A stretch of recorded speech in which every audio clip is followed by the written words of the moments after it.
हमारी यहाँ की मतलब 80% पॉपुलेशन है वो रूरल एरिया से होती है, जिनको मतलब मैक्सिमम जिन लोगों को डोगरी, कश्मीरी, पहाड़ी आती है। जो लोग यहाँ से बाहर से आएंगे वो उनसे इतने बेटर वे में कम्युनिकेट नहीं कर पाएंगे।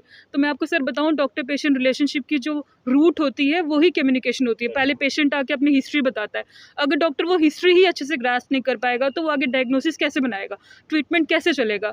तो मैं सब JNK के लोगों को भी ये बात बताना चाहती हूँ कि यहाँ पे कोई बॉन्ड सिस्टम भी नहीं है। यहाँ पे लोग आएंगे 3 साल का PG करके अपना फ़ायदा लेके चले जाएंगे वापस, और हम लोग वहाँ पे बॉन्ड्स में फंस जाएंगे। 3 साल बाद यहाँ पे पूरे चांसेस हैं कि हेल्थ केयर सिस्टम कोलैप्स हो जाएगा। इस समय हम गवर्नमेंट मेडिकल कॉलेज जम्मू में मौजूद हैं, जहां पर जो नीट PG एस्पायरेंट्स हैं वो लगातार धरने पर हैं।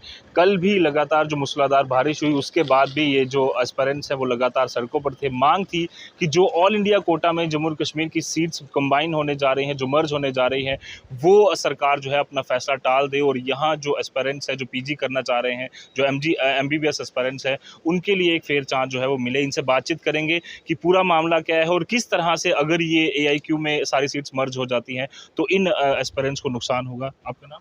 नीरज कुमार। अभी आप MBBS स्टूडेंट्स हो और क्या कहाँ कौन सी?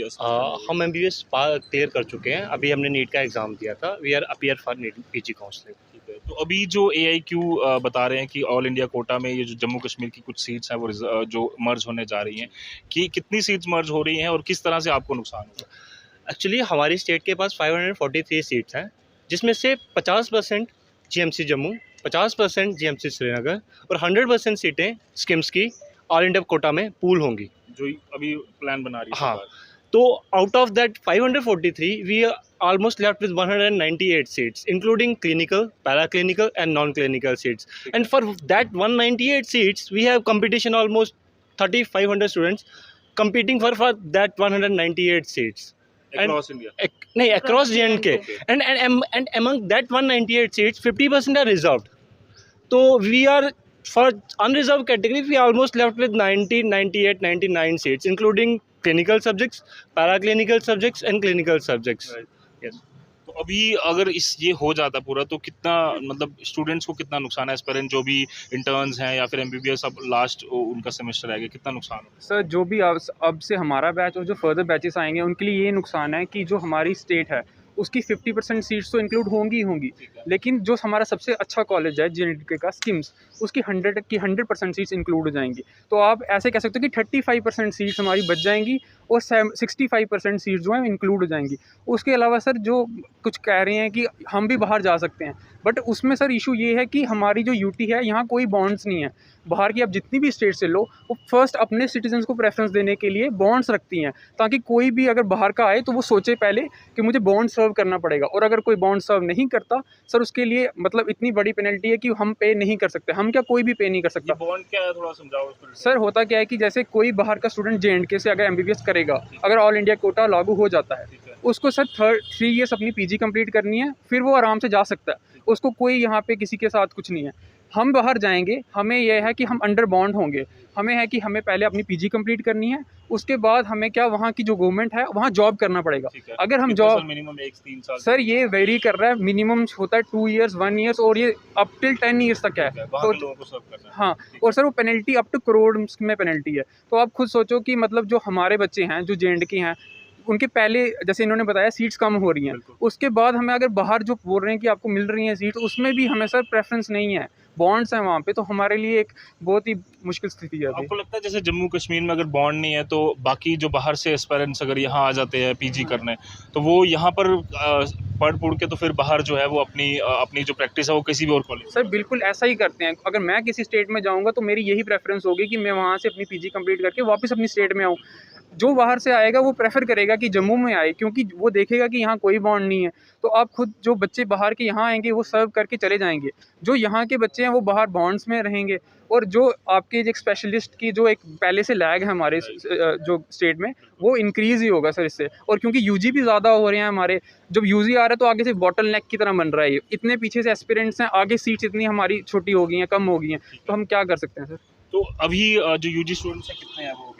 सर अभी जो इनटेक रेट है UG का वो नियर अबाउट 1200 है JNK में, क्योंकि हमारे अभी 5 नए मेडिकल कॉलेजेस खुले हैं जिनमें UGs की सीट स्टार्ट हो चुकी हैं, लेकिन अभी वहाँ पे कोई PG की सीट नहीं है। तो हमारी बेसिक डिमांड बस इतनी है कि जब तक उन 5 मेडिकल कॉलेजेस में पीजीज़ की सीट नहीं स्टार्ट होती तब तक के लिए एआईक्यू को डेफर किया जाए। और सर हम आपके थ्रू डॉक्टर जितेंद्र सिंह जी तक एक मैसेज पहुंचाना चाहते हैं। सर आप हमारे ही कॉलेज के पास आउट हैं, कभी आप भी हमारी स्थिति में थे, कभी आपका भी ड्रीम था कि आप स्पेशलिस्ट बने, आज हम भी उसी स्थिति में हैं।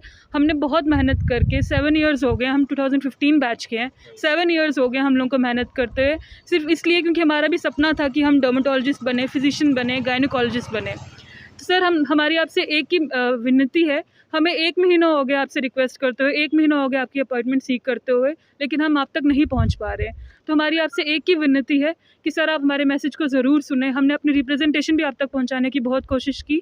सर आप ही हमारे यहाँ के JNK के सबसे पावरफुल रिप्रेजेंटेटिव हैं जो PMO में है, हमें आपसे बहुत ज़्यादा उम्मीद है और कभी आप भी हमारी जगह थे, आप हमें बहुत अच्छे से समझ पाएंगे। हमें एक मौका दीजिए, अपॉइंटमेंट दीजिए हमें सर, हम आपको अपनी बात रख सकें और हम आपको अपनी बात अच्छे से बता सकें। हमें आपसे बहुत ज़्यादा होप है सर। साफ तौर पर काफ़ी होप्स है। और अगर जम्मू कश्मीर की बात करूं तो अब धीरे धीरे जो हेल्थ इंफ्रास्ट्रक्चर पर लगातार काम हो रहा है, ज़रूरत यह है कि यहीं के एस्पायरेंट्स ज़्यादा जो है जम्मू कश्मीर के कॉलेजेस में काम करें, ताकि बाहर का जो व्यक्ति जम्मू कश्मीर में आएगा शायद उतना इमोशनल कनेक्ट यहाँ के लोगों से ना कर पाए। उस तर्ज पर अगर हम बात करें तो कितना फ़र्क जो है वो पड़ सकता है? सर बेसिकली बहुत फ़र्क पड़ता है। अगर कोई बाहर की स्टेट का यहाँ सर्व करेगा, उनका इमोशनल कनेक्शन नहीं है हमारे लोगों से। हम यहाँ रह रहे हैं, हमें पता है यहाँ के लोग कैसे हैं, बात कैसे करनी है, हम उनसे बेहतर हम जानते हैं। लैंग्वेज बैरियर है, हम बेहतर जानते हैं उनको, तो ऑब्वियसली एक इमोशनल जो बॉन्ड होता है वो हमारा बना हुआ है। हम भी यही चाहेंगे कि हम यहाँ के लोगों को पहले सर्व करें जहाँ से हम उठकर आए हैं, यहाँ से हमने अपनी MBBS डिग्री की, यहाँ हम रह रहे हैं, हम वहाँ के जो लोग हैं उनको पहले सर्व करें, ना कि हम दूसरी स्टेट्स में जाकर वहाँ जाए। सर जो हमारी यहाँ की मतलब 80% पॉपुलेशन है वो रूरल एरिया से होती है, जिनको मतलब मैक्सिमम जिन लोगों को डोगरी, कश्मीरी, पहाड़ी आती है। जो लोग यहाँ से बाहर से आएंगे वो उनसे इतने बेटर वे में कम्युनिकेट नहीं कर पाएंगे। तो मैं आपको सर बताऊँ, डॉक्टर पेशेंट रिलेशनशिप की जो रूट होती है वही कम्युनिकेशन होती है। पहले पेशेंट आके अपनी हिस्ट्री बताता है, अगर डॉक्टर वो हिस्ट्री ही अच्छे से ग्रास्प नहीं कर पाएगा तो वो आगे डायग्नोसिस कैसे बनाएगा, ट्रीटमेंट कैसे चलेगा। तो मैं सब JNK के लोगों को भी ये बात बताना चाहती हूँ कि यहाँ पे कोई बॉन्ड सिस्टम भी नहीं है। यहाँ पे लोग आएंगे 3 साल का PG करके अपना फ़ायदा लेके चले जाएंगे वापस, और हम लोग वहाँ पे बॉन्ड्स में फंस जाएंगे। 3 साल बाद यहाँ पे पूरे चांसेस हैं कि हेल्थ केयर सिस्टम कोलैप्स हो जाएगा, यहाँ पे डॉक्टर्स ही नहीं बचेंगे। मैं आपको ये भी बता दूँ कि ऑलरेडी JNK में डॉक्टर टू पेशेंट रेशो है 1:3060।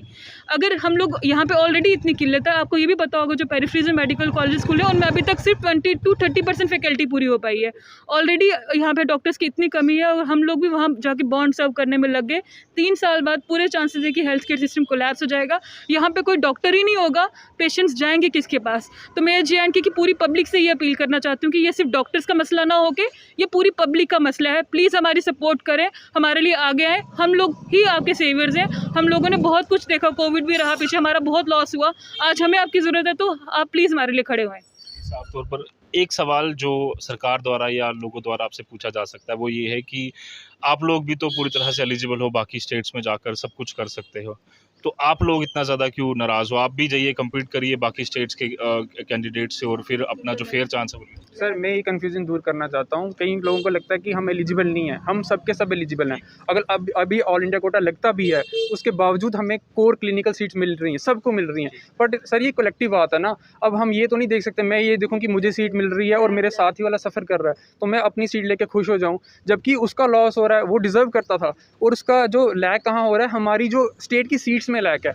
ऐसा नहीं है वो एक मेरिट स्टूडेंट नहीं है, वो एक अच्छा स्टूडेंट है, पढ़ने वाला स्टूडेंट है, बट हमारी सीट्स की कमी होने की वजह से वो लैक करेगा। तो एक कलेक्टिव एफर्ट है, एक कॉमन कॉज है जिसके लिए हम प्रोटेस्ट कर रहे हैं सर। और सर मैं ये भी बताना चाहती हूँ कि जैसे ऑल ओवर इंडिया इस साल 2016 बैच ने नीट PG के लिए अपेयर किया, JNK में 2015 बैच थे, हम सब 2015 बैच के स्टूडेंट्स हैं, ठीक है। हम लोग ऑलरेडी पूरे इंडिया से 1 साल पीछे चल रहे हैं, 1 साल लैग है हमारा यहाँ पे, just because of administration, just because of हमारे एग्जाम्स लेट कंडक्ट होते हैं, रिजल्ट लेट आता है। और सबसे बड़ी बात सर मैं ये बताना चाहूँगी यहाँ पे कि जब PG की तैयारी करते हैं वो हम ऑलमोस्ट सेकंड प्रॉफ से, फर्स्ट प्रॉफ एंडिंग से स्टार्ट करते हैं। तो आपको भी पता होगा कि पिछले 2 साल हमारा लगभग इंटरनेट बंद रहा है।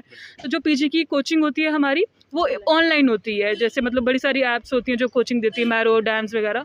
तो हम लोग जब 2 साल बिल्कुल पढ़ाई कर ही नहीं पाए, हमारे पास इंटरनेट बेसिक फैसिलिटीज़ नहीं थी, यहाँ पे कर्फ्यू था, कितना कुछ था सर।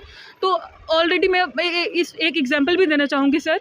जैसे अगर एक केएस एस्पिरेंट है, आप उसको ओवरनाइट बोलते हैं कि भाई आपको आईएएस देना है, तो आप बताइए कितने केएस एस्पिरेंट्स जो होंगे वो आईएएस के एग्जाम के लिए आके वहाँ पे क्लियर करेंगे। वैसे ही सर अगर इनको लगाना ही है एआईक्यू तो हमें एटलीस्ट थोड़ा सा टाइम पीरियड तो दें, 3-4 साल का गैप दे हमें कि हम भी मेंटली प्रिपेयर हो जाएं। जब हमारा आउटलुक ही वैसा था कि हमें जेएंडके में कॉम्पीट करना, तो हम लोगों ने वैसी तैयारी की, ऊपर से बेसिक फैसिलिटीज़ नहीं थी, 1 साल हम लोग ऑलरेडी लैग कर रहे हैं। तो sir competition is always based on 2 factors, equality and equity, जो कि यहाँ पे हमें नहीं मिल पाया है।